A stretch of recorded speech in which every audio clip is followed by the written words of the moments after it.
नमस्कार दोस्तों। आज के इस क्रिटिकल विश्लेषक सत्र में सभी उम्मीदवारों का बहुत बहुत स्वागत है।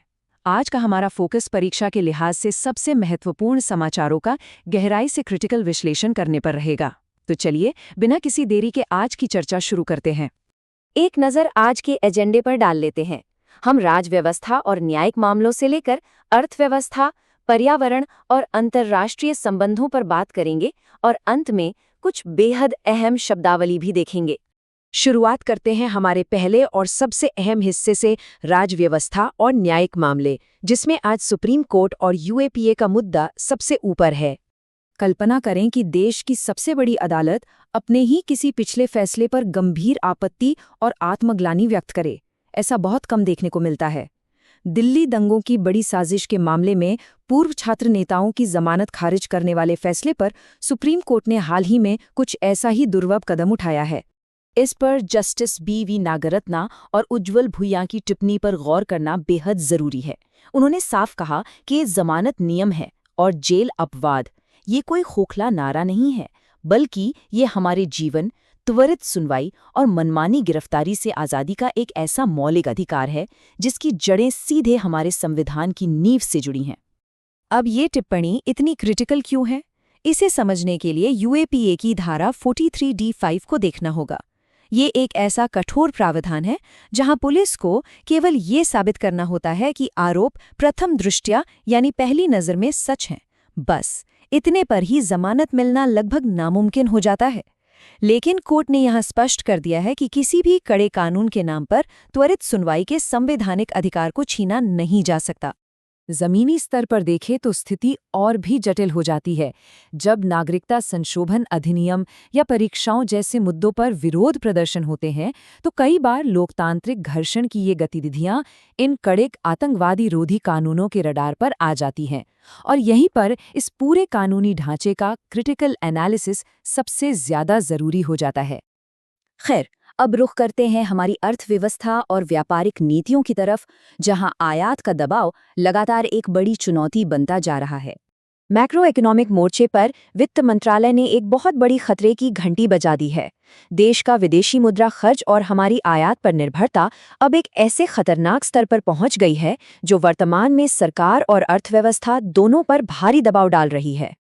अगर हम इस आर्थिक तनाव की जड़ में जाएं, तो मुख्य रूप से 4 चीजें हमारा आयात बिल बढ़ा रही हैं: सोना चांदी, खाद्य तेल, उर्वरक और इलेक्ट्रॉनिक कंपोनेंट्स।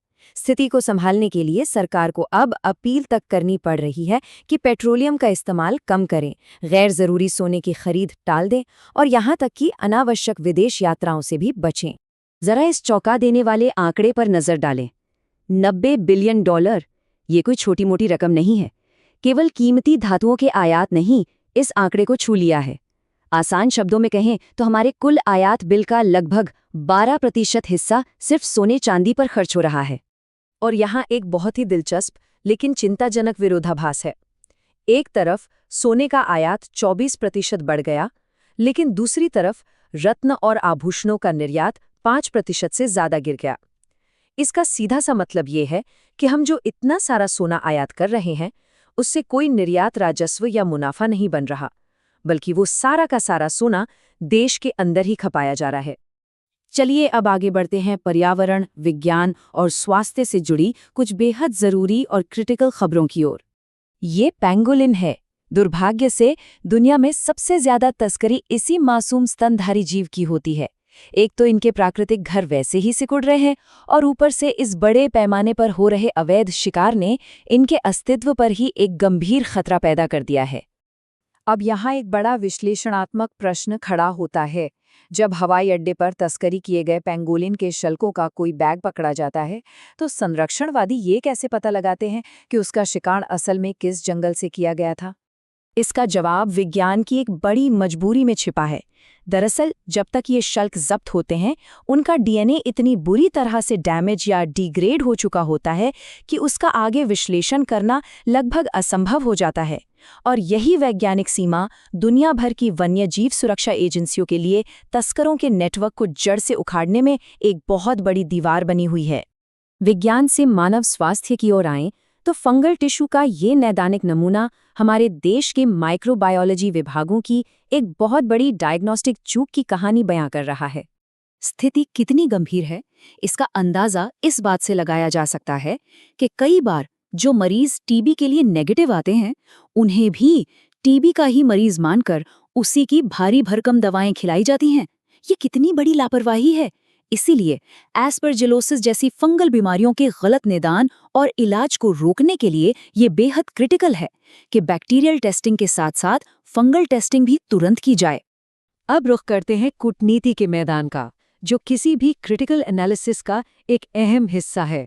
हाल ही में भारत और नॉर्वे के बीच जो उच्च स्तरीय कूटनीतिक वार्ता हुई है, वो वैश्विक भू राजनीति में एक बड़ा कदम है।